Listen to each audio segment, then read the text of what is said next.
আসলে আমরা এই এলাকারই সন্তান, কিন্তু দুঃখজনক বিষয় হলো যে আমাদের এই এলাকায় খেলাধুলা করার জন্য পর্যাপ্ত পরিমাণের মাঠ নেই।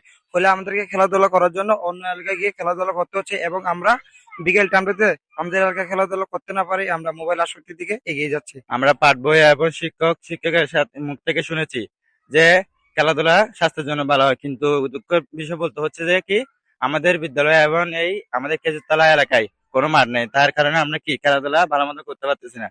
আমরা আশা করতেছি যে ওদের কাছ থেকে যেন একটা এলাকা একটা মাঠ হয়, যেন আমরা কি আরো খেলাধুলার মধ্যে এগিয়ে যেতে পারি। আমাদের কেতুতলা এলাকায় পর্যাপ্ত মাঠ না থাকার কারণে শিক্ষার্থীদের উপর কিরকম প্রভাব পড়ছে?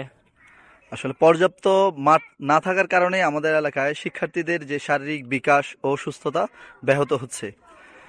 খেলাধুলার সুযোগ কমে যাওয়ার কারণে মানসিক যে চাপ, একঘেয়েমি ও হতাশা বৃদ্ধি পাচ্ছে। যেমন কি দলগত খেলাধুলার অভাবে শিক্ষার্থীদের নেতৃত্ব, সহযোগিতা, শৃঙ্খলা ও সামাজিক যে দক্ষতা বাড়ে, সেটা সুযোগ কমে যাচ্ছে।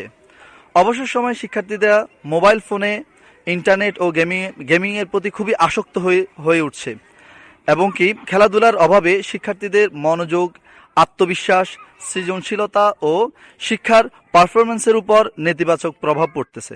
শিশুদের নিরাপদ খেলার মাঠ শুধু একটি সামাজিক প্রয়োজনীয়তা নয়, বরং এটি ভবিষ্যৎ প্রজন্মকে সুস্থ রাখে। তাই কেতুতলায় অন্তত একটি খেলার মাঠের দাবি জানাচ্ছি।